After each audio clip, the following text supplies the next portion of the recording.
शुक्लांबरधरं विष्णुं शशिवर्णं चतुर्भुजं प्रसन्नवदनं ध्यायेत् सर्वविघ्नोपशान्तये। व्यासं वसिष्ठनप्तारं शक्तै पौत्रमकल्मषं पराशरात्मजं वन्दे सुखतातं तपोनिधिं। व्यासाय विष्णुरूपाय व्यासरूपाय विष्णवे नमो वै ब्रह्मनिधये वासिष्ठाय नमो नमः। अविकाराय शुद्धाय नित्याय परमात्मने सदैकरूपरूपाय विष्णवे सर्वजिष्णवे। यस्य स्मरणमात्रेण जन्म संसारबन्धनात् विमुच्यते नमस्तस्मै विष्णवे प्रभविष्णवे। ॐ नमो विष्णवे प्रभविष्णवे। श्रीवैशम्पायन उवाच श्रुत्वा धर्मानशेषेण पावनानि च सर्वशः युधिष्ठिरः शान्तनवं पुनरेवाभ्यभाषत। युधिष्ठिर उवाच किमेकं दैवतं लोके किं वाप्येकं परायणं स्तुवन्तः कं कमर्चन्तः प्राप्नुयुर्मानवा शुभम्। को धर्मः सर्वधर्माणां भवतः परमो मतः किं जपन्मुच्यते जन्तुर्जन्म संसारबन्धनात्। श्रीभीष्म उवाच जगत्प्रभुं देवदेवम् अनन्तं पुरुषोत्तमं स्तुवन्नामः सहस्रेण पुरुषस्तततोत्थितः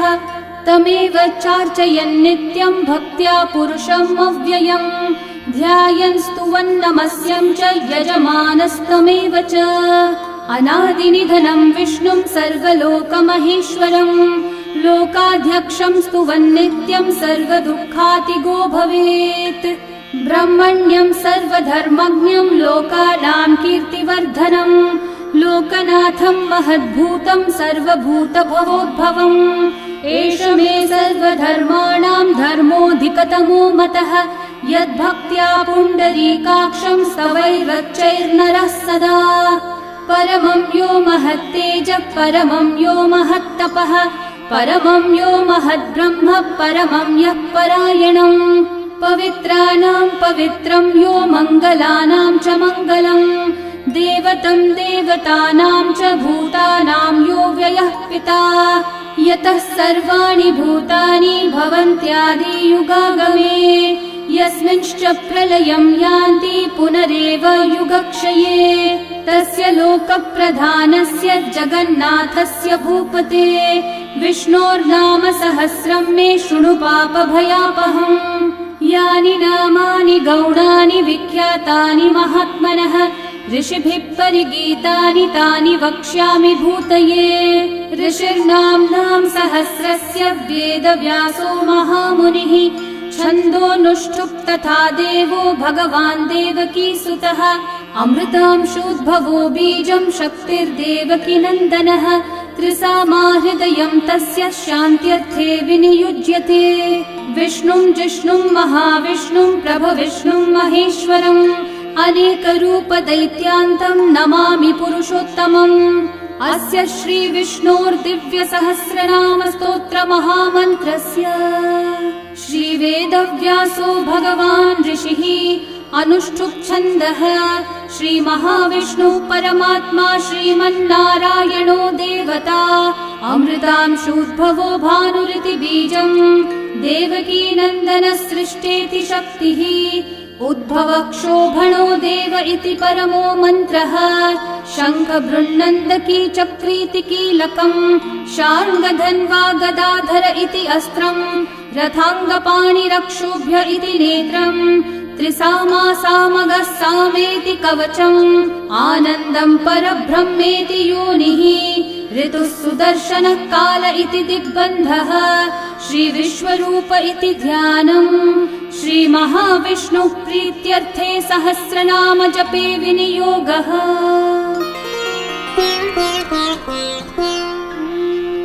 ध्यानम्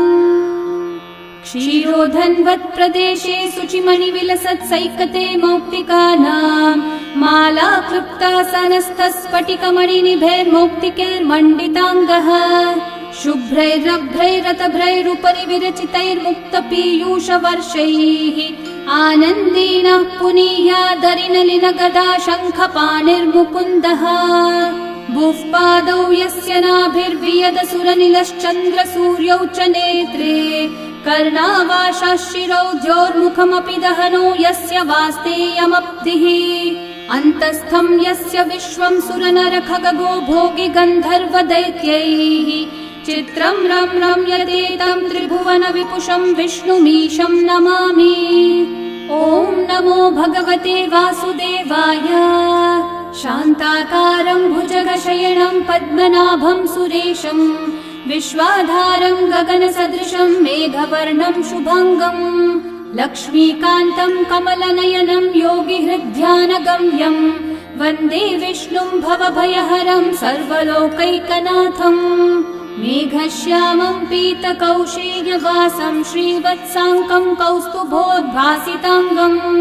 पुण्योपेतं पुण्डरीकायताक्षं विष्णुं वन्दे सर्वलोकैकनाथम् नमः समस्तभूतानामादिभूताय भूभृते अनेकरूपरूपाय विष्णवे प्रभविष्णवे सशङ्खचक्रं सकिरीटकुण्डलं सपीतवस्त्रं सरसीरुहेक्षणं सहारवक्षस्थलशोभिकौस्तुभं नमामि विष्णुं शिरसा चतुर्भुजम् छायायां पारिजातस्य हेमसिंहासनोपरि आसीनमं बुधश्याममायताक्षम् अलङ्कृतम् चन्द्राननं चतुर्बाहुं श्रीवत्साङ्कितवक्षसं रुक्मिणी सत्यभामाभ्यां सहितं कृष्णमाश्रये। ॐ विश्वं विष्णुर्वषट्कारो भूतभव्यभवत्प्रभुः भूतकृद्भूतभृद्भावो भूतात्मा भूतभावनः भूतात्मा परमात्मा च मुक्तानां परमागतिः अव्ययः पुरुषः साक्षी क्षेत्रज्ञोऽक्षर एव च योगो योगविदां नेता प्रधानः पुरुषेश्वरः नारसिंहः वपुः श्रीमान् केशवः पुरुषोत्तमः सर्वः सर्वः शिवस्थाणोर्भूतादिर्निधिरव्ययः सम्भवो भावनो भर्ता प्रभवः प्रभुरीश्वरः स्वयंभू शम्भुरादित्यः पुष्कराक्षो महास्वनः अनादिनिधनो धाता विधाता धातुरुत्तमः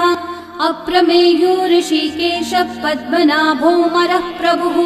विश्वकर्मा मनुस्त्वष्टा स्थविष्ठस्थविरो ध्रुवः अग्राह्यः शाश्वतः कृष्णो लोहिताक्षः प्रतर्दनः प्रभुतस्त्रिककुब्धामः पवित्रं मङ्गलं परम् ईशानः प्राणदः प्राणो ज्येष्ठः श्रेष्ठः प्रजापतिः हिरण्यगर्भो भूगर्भो माधवो मधुसूदनः ईश्वरो विक्रमी धन्वी मेधावी विक्रमक्रमः अनुत्तमो दुराधर्षः कृतज्ञः कृतिरात्मवान् सुरेशः शरणं शर्म विश्वरेतः प्रजाभवः अहः संवत्सरो व्याळः प्रत्ययः सर्वदर्शनः अजः सर्वेश्वरः सिद्धिः सिद्धि सर्वादिरच्युतः वृषा कपिरमेयात्मा सर्वयोगविनिःसृतः वसुर्वसुमना सत्यः समात्मा संमितः समः अमोघः पुण्डरीकाक्षो वृषकर्मा वृषाकृतिः रुद्रो बहुशिरा बभ्रुर्विश्वयोनिः शुचिश्रवाः अमृतः शाश्वतस्थाणोर्वरारोहो महातपाः सर्वगः सर्वविद्भानुः विश्वक्सेनो जनार्दनः वेदो वेदविदव्यङ्गो वेदाङ्गो वेदवित्कविः लोकाध्यक्षः सुराध्यक्षो धर्माध्यक्षः कृताकृतः चतुरात्मा चतुर्व्यूहश्चतुर्दंष्ट्रश्चतुर्भुजः भ्राजिष्णुर्भोजनं भोक्ता सहिष्णुर्जगदादिजः अनघो विजयो जेता विश्वयोनिः पुनर्वसुः उपेन्द्रो वामनः प्रांशुरमोघः शुचिरूर्चितः अतीन्द्रः सङ्ग्रहः सर्गो धृतात्मा नियमो यमः वेद्यो वैद्यः सदा योगी वीरः माधवो मधुः अतीन्द्रियो महामायो महोत्साहो महाबलः महाबुद्धिर्महावीर्यो महाशक्तिर्महाद्युतिः अनिर्देश्य वपुः श्रीमान् अमेयात्मा महाधृतक् महेश्वासो महीभर्ता श्रीनिवासः सतां गतिः अनिरुद्धः सुरानन्दो गोविन्दो गोविदाम्पतिः मरीचिर्दमनोहंसः सुपर्णो भुजगोत्तमः हिरण्यनाभः सुतपः पद्मनाभः प्रजापतिः अमृत्युः सर्वदृक्सिंहः सन्धाता सन्धिमान् स्थिरः अजो दुर्मशनः शास्ता विश्रुतात्मा सुरारिः गुरुर्गुरुतमो धामः सत्यः सत्यः पराक्रमः निमिषो निमिषस्रग्विवाचस्पतिरुदारधीः अग्रणीर्ग्रामणी श्रीमान् न्यायो नेता समीरणः सहस्रमूर्धा विश्वात्मा सहस्राक्षः सहस्रपात् आवर्तनो निवृत्तात्मा संवृतः सम्प्रमर्दनः अहः संवर्तको वह्निरनिलो धरणीधरः सुप्रसादः प्रसन्नात्मा विश्वदृग्विश्वभुग्विभुः सत्कर्ता सत्कृतः साधुर्जन्मोर्नारायणो नरः असंख्येयो प्रमेयात्मा विशिष्टः शिष्टकृच्छुचिः सिद्धार्थः सिद्धसङ्कल्पः सिद्धिदः सिद्धिसाधनः वृषाही वृषभो विष्णुर्वृषपर्वा वृषोदरः वर्धनो वर्धमानश्च विविक्तः श्रुतिसागरः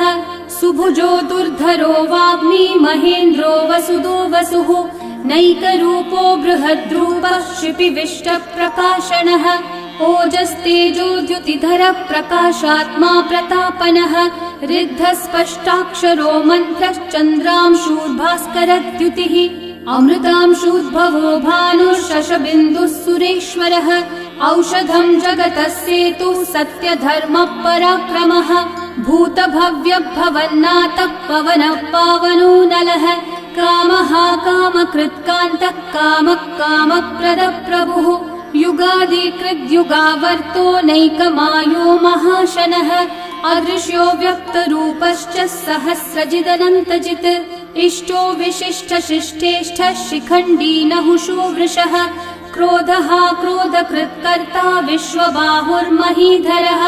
अच्युतः प्रथितः प्राणः प्राणदो वासवानुजः अपान्निधिरधिष्ठानम् अप्रमत्तः प्रतिष्ठितः स्कन्दः स्कन्दद्धरो धुर्यो वरदो वायुवाहनः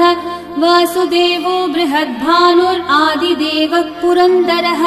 अशोकस्थारणस्थारः शूरः शौरिर्जनेश्वरः अनुकूलः शतावर्तः पद्मी पद्मनिभीक्षणः पद्मनाभोरविन्दाक्षः पद्मगर्भः शरीरभृत् महर्धिरिग्धो वृद्धात्मा महाक्षो गरुडध्वजः अतुलः शरभो भीमः समयज्ञो हविर्हरिः सर्वलक्षणलक्षण्यो लक्ष्मीवान् समितिञ्जयः विक्षरो रोहितो मार्गो हेतुर्दामोदरः सहः महीधरो महाभागो वेगवानमिताशनः उद्भवक्षोभणो देवः श्रीगर्भः परमेश्वरः करणं कारणं कर्ता विकर्ता गहनो गुहः व्यवसायो व्यवस्थानः संस्थानस्थानदो ध्रुवः परर्धि परमस्पष्टः तुष्टः पुष्टः शुभेक्षणः रामो विरामो विरतो मार्गो नेयो नयो नयः वीरशक्तिमतां श्रेष्ठा धर्मो धर्मविदुत्तमः वैकुण्ठः पुरुषः प्राणः प्राणदः प्रणवपृथुः हिरण्यगर्भः शत्रुघ्नो व्याप्तो वायुरधोक्षजः ऋतुः सुदर्शनः कालः परमेष्ठी परिग्रहः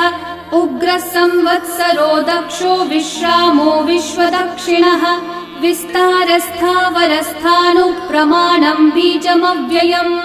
अर्थोऽनर्थो महाकोशो महाभोगो महाधनः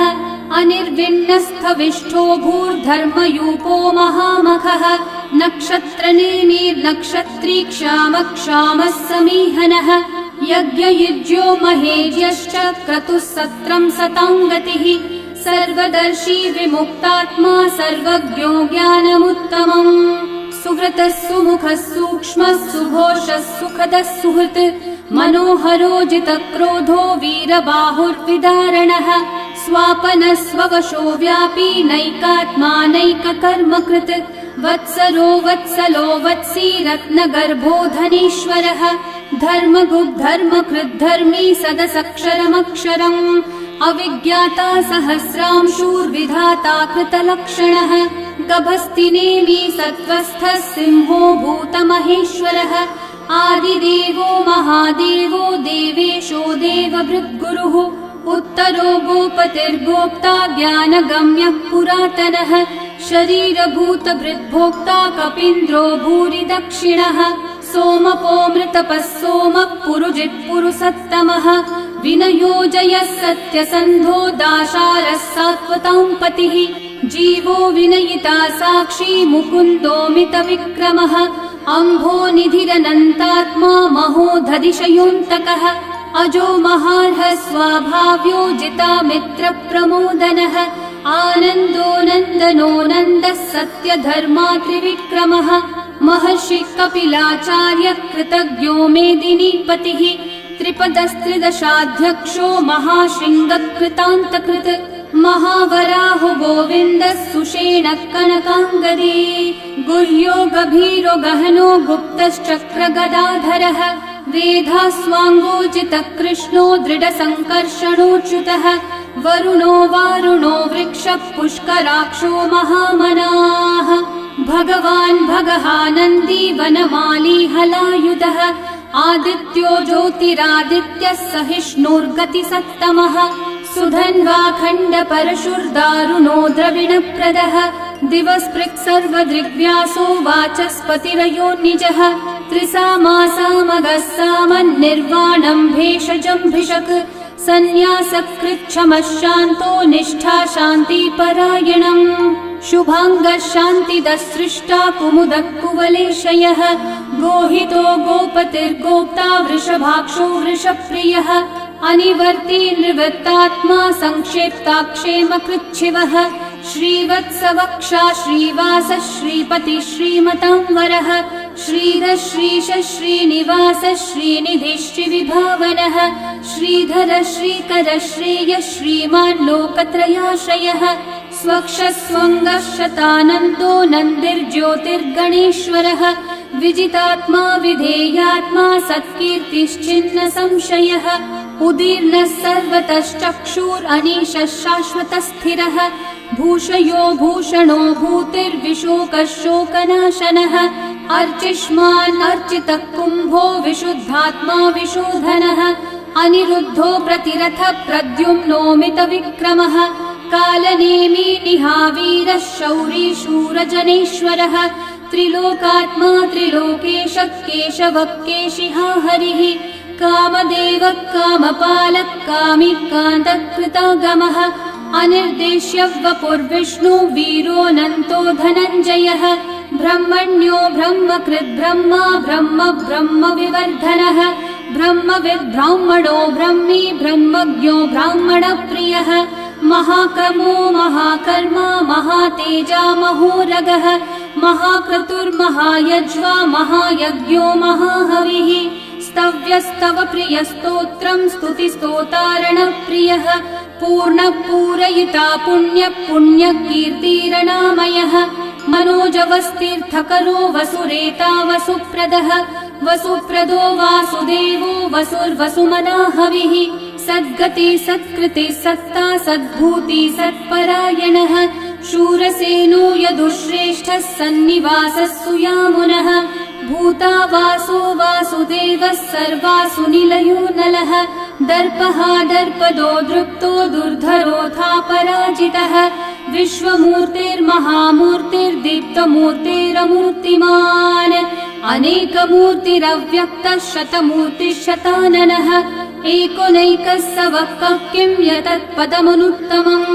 लोकबन्धुर्लोकनाथो माधवो भक्तवत्सलः सुवर्णवर्णो हेमाङ्गो वराङ्गश्चन्दनाङ्गदे वीरः विषमः शून्यो घृताशीरशलश्चलः अमानी मानदो मान्यो लोकस्वामी त्रिलोकधृक् सुमेधा मेधजो धन्यः सत्यमेधाधराधरः तेजो वृषो द्युतिधरः सर्वशस्त्रभृताम्बरः प्रग्रहो निग्रहो व्यग्रो नैकः शृङ्गो गदाग्रजः चतुर्मूर्तिश्चतुर्बाहुश्चतुर्व्यूहश्चतुर्गतिः चतुरात्मा चतुर्भावश्चतुर्वेदविदेकपात् समावर्तो निर्वृत्तात्मा दुर्जयो दुरतिक्रमः दुर्लभो दुर्गमो दुर्गो दुरावासो दुरारिहा शुभाङ्गो लोकसारङ्गः सुतन्तुस्तन्तुवर्धनः इन्द्रकर्मा महाकर्मा कृतकर्मा कृतागमः उद्भवः सुन्दर सुन्दो रत्ननाभः सुलोचनः अर्को वाजः सनः शृङ्गी जयन्तः सर्वविजयी सुवर्णबिन्दु रक्षोभ्यः सर्ववागीश्वरेश्वरः महाहृदो महाकर्तो महाभूतो महानिधिः कुमुदः कुन्दरः कुन्दः पर्जन्यः पावनो निलः अमृताशोऽमृतवपुः सर्वज्ञः सर्वतोमुखः सुलभः सुव्रतः सिद्धः शत्रुजिच्छत्रुतापनः न्यग्रोधोदम्बरोऽश्वत्थश्चाणूरान्ध्रनिषूदनः सहस्रार्ची सप्तजिह्वा सप्तैधा सप्तवाहनः अमूर्तिरनघोचिन्त्यो भयकृद्भयनाशनः अनुर्बृहत्कृशस्थूलो गुणभृन्निर्गुणो महान् अधृतः स्वधृतः स्वास्य प्राग्वंशो वंशवर्धनः भारभृत्कथितो योगी योगीशः सर्वकामदः आश्रमश्रमणः श्रामः सुपर्णो वायुवाहनः धनुर्धरो धनुर्वेदो दण्डो दमयिता दमः अपराजितः सर्वसहो नियन्ता नियमो यमः सत्त्ववान् सात्विकः सत्यः सत्यधर्मपरायणः अभिप्रायप्रियार्होर्हः प्रियकृत्प्रीतिवर्धनः विहाय स गतिर्ज्योतिः सुरचिर्हुतभुक् विभुः रविर्विरोचनः सूर्यः सविता रविलोचनः अनन्तो हुतभुग्भोक्ता सुखदो नैकजोऽग्रजः अनिर्विण्णः सदा मर्षि लोकाधिष्ठानमद्भुतः सनातनतमः कपिलः कपिरव्ययः स्वस्तिदः स्वस्तिकृत् स्वस्ति स्वस्ति भुक् स्वस्ति दक्षिणः अरौद्रः कुण्डली चक्री विक्रमयूर्जितशासनः शब्दातिगः शब्दसः शिशिरः शर्वरीकरः अक्रूरः पेशलो दक्षो दक्षिणः क्षमिनाम्बरः विद्वत्तमो वीतभयः पुण्यश्रवणकीर्तनः उत्तारणो दुष्कृतिः पुण्यो दुःस्वप्ननाशनः वीरः रक्षणः सन्तो जीवनः पर्यवस्थितः अनन्तरूपोऽनन्तः श्रीर्जितमन्युर्भयापहः चतुर्रश्रो गभीरात्मा विदिशो व्यादिशो दिशः अनादिर्भूर्भुवो लक्ष्मी सुवीरो रुचिराङ्गदः जननो जनजन्मादि भीमो भीमपराक्रमः आधारनिलयो धाता पुष्पहास प्रजागरः ऊर्ध्वगः सत्पथाचारः प्राणदः प्रणवप्पणः प्रमाणं प्राणनिलयं प्राणभृत् प्राणजीवनः तत्त्वं तत्त्वविदेकात्मा जन्म मृत्युजरातिगः भूर्भुवः स्वस्तरुस्तारः सविता प्रपितामहः यज्ञो यज्ञपतिर्यज्वा यज्ञाङ्गो यज्ञवाहनः यज्ञभृद्यज्ञकृद्यज्ञी यज्ञभुग्यज्ञसाधनः यज्ञातकृद्यज्ञगुह्यामन्नमन्नादयेव च आत्मयोनिः स्वयं जातो वैखानः सामगायनः देवकीनन्दनः सृष्टा शितीशः पापनाशनः शङ्खबृन्नन्दकी चक्री शार्ङ्गधन्वा गदाधरः रथाङ्गपाणिरक्षोभ्यः सर्वप्रहरणायुधः सर्वप्रहरणायुध ॐ नम इति वनमाली गदी शार्ङ्गी शङ्खी चक्री च नन्दकी श्रीमान्नारायणो विष्णुर्वासुदेवोऽभिरक्षतु वनमाली गदी शार्ङ्गी शङ्खी चक्री च नन्दकी श्रीमान्नारायणो विष्णुर्वासुदेवोऽभिरक्षतु वनमाली गदी शार्ङ्गी शङ्खी चक्री च नन्दकी श्रीमान्नारायणो विष्णुर्वासुदेवोऽभिरक्षतु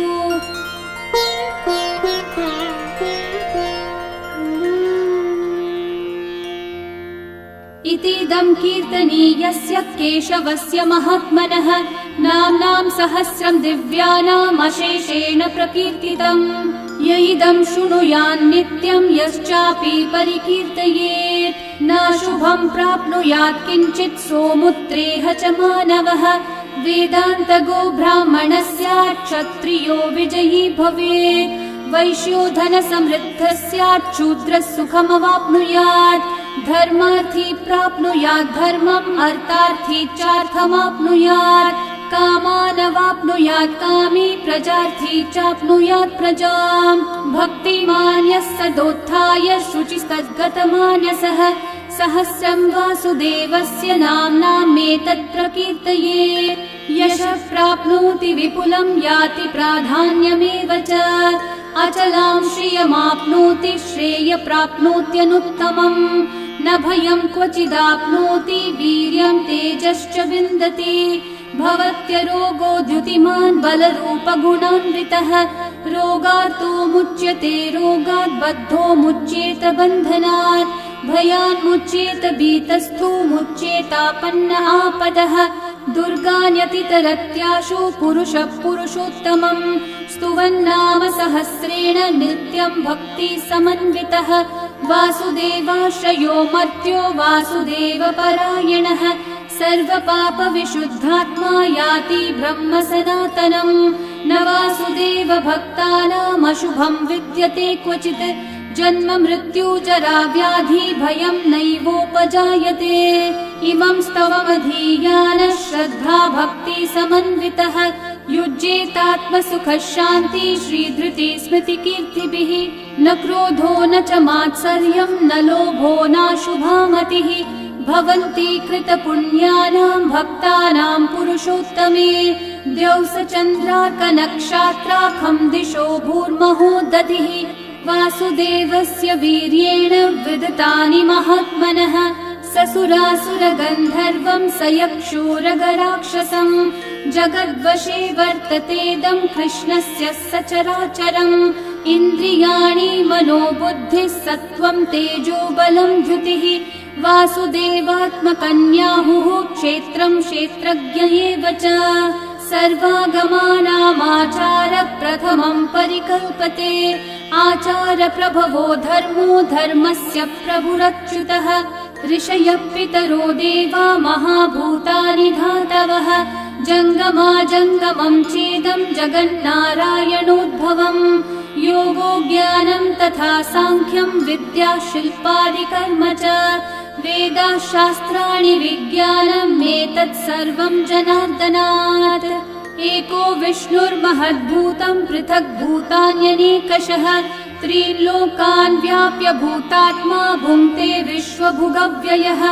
इमं स्तवं भगवतो विष्णोर्व्यासेन कीर्तितम् पठेद्य इच्छेत् पुरुषः श्रेयः प्राप्तुं सुखानि च विश्वेश्वरमजं देवं जगतः प्रभुमव्ययम् भजन्ति ये पुष्कराक्षं न ते यान्ति पराभवम् न ते यान्ति पराभवम् ॐ नमः इति अर्जुनोवाच पद्मपत्रविशालाक्षः पद्मनाभः सुरोत्तम भक्तानामनुरक्तानां त्राता भव जनार्दन श्रीभगवानुवाच यो मां नाम सहस्रेण स्तोतुमिच्छति पाण्डव सोऽहमेकेन श्लोकेन स्तुत एव न संशयः स्तुत एव न संशय ॐ नमः इति व्यास उवाच वासनाद्वासुदेवस्य वासितं भुवनत्रयम् सर्वभूतनिवासोऽसि वासुदेव नमोऽस्तु ते श्रीवासुदेव नमोऽस्तु ॐ नमः इति पार्वत्योवाच केनोपायेन लघुना विष्णोर्नाम सहस्रकम् पठ्यते पण्डितेर्नित्यं श्रोतुमिच्छाम्यहं प्रभो ईश्वरोवाच श्रीराम राम रामेति रमे रामे मनोरमे सहस्रनाम तत्तुल्यं राम नाम वरानने श्रीराम राम रामेति रमे रामे मनोरमे सहस्रनाम तत्तुल्यं राम नाम वरानने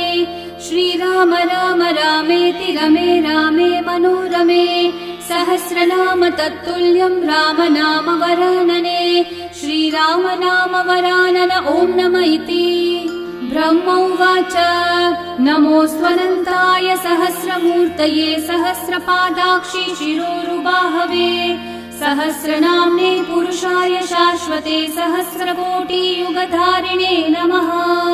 सहस्रकोटियुगधारिण ॐ नम इति। सञ्जय उवाच यत्र योगेश्वर कृष्णो यत्र पार्थो धनुर्धरः तत्र श्रीर्विजयो भूतिर्ध्रुवा नीतिर्मतिर्मम। श्रीभगवानुवाच अनन्याश्चिन्तयन्तो मा ये जनाः पर्युपासते तेषां नित्याभियुक्तानां योगक्षेमं वहाम्यहम्। परित्राणाय साधूनां विनाशाय च दुष्कृतां धर्म संस्थापनार्थाय सम्भवामि युगे युगे। आर्ता विषण्णा शिथिलाश्च भीता घोरेषु च व्याधिषु वर्तमानाः